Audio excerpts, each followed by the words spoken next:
Hi, I'm Deb Engel, and today I want to talk with you about another one of the core teachings from A Course in Miracles, and that is asking the Holy Spirit for help. Now, we so often forget to do this because our ego minds get in the way. Our ego is the part of the mind that's based in fear and wants to keep us stuck, wants to hold on to its identity by trying to control everything and saying, I'm in charge. You could think of it as having a John Wayne complex. I'm independent, I can take care of things, I don't need anybody's help. Well, A Course in Miracles has a very different message, and that is that when we remember we are holy children of God, perfect and complete, we are in communication with the Holy Spirit, and we can choose that communication. In fact, we need to choose it constantly. We need to ask the Holy Spirit for help, not just when we're in crisis, not just when things are falling apart around us, not just when we have a problem that we can't figure out, not just when we remember all of a sudden, but we need to ask constantly. We need to be engaged in just a constant, everyday conversation with the Holy Spirit. Because if we make decisions on our own, for ourselves, without that help from the Holy Spirit, A Course in Miracles says those decisions will be wrong. That's just what it comes down to. And it's very simple, because if we're making a decision just based on what's good for me, or just based on the information that we have in front of us, we're missing that vast spiritual knowledge that we could tap into. And we're also forgetting that every decision I make doesn't just affect me, and it doesn't just affect the people in my immediate circle. It really affects everybody on the planet, because we are all connected. That's why it's so important to constantly engage with the Holy Spirit, because then we're getting information and making decisions that benefit everyone and not just us. Now, one of the things that A Course in Miracles does over and over and over again in the text that I absolutely love is that it really is so respectful for who we are as human beings. It doesn't set up the Holy Spirit to be this greater than thou entity that we, if as humble human beings, have to pray to, and we aren't really worthy of receiving his help. Actually, it's completely different than that. A Course in Miracles says we are completely deserving.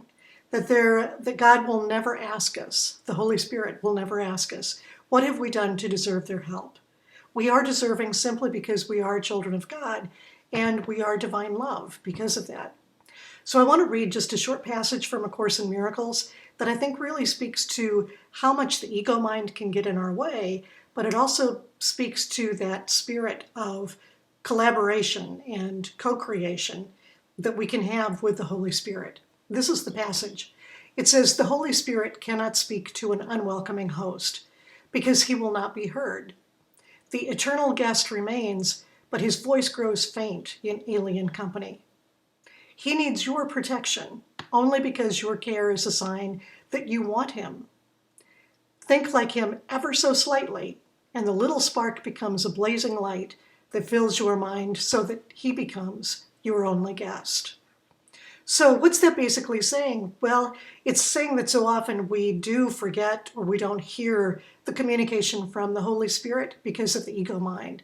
That if we are thinking from the mind of the ego, if we're listening only to the ego, then it's as though we aren't putting out a welcome mat to the Holy Spirit. It's not that the Holy Spirit isn't there anymore. He's always with us, but as it says, his voice grows faint in alien company. So the more we turn our attention to the Holy Spirit, the more we're actively engaged in trying to hear his messages, his comfort, and his guidance, the more we'll let him know that we want him. I love this line that says, he needs your protection, only because your care is a sign that you want him. How different is that than what we've been taught? This is saying he needs us just like we need him. He needs our protection, just as he's going to be our protector. So think like him ever so slightly. Think with that mind of love. Ask him for guidance and for wisdom. And that little spark of love that's in your mind becomes a blazing light that fills your mind so that he becomes your only guest. Now, of course, that little spark of love in your mind it never goes away.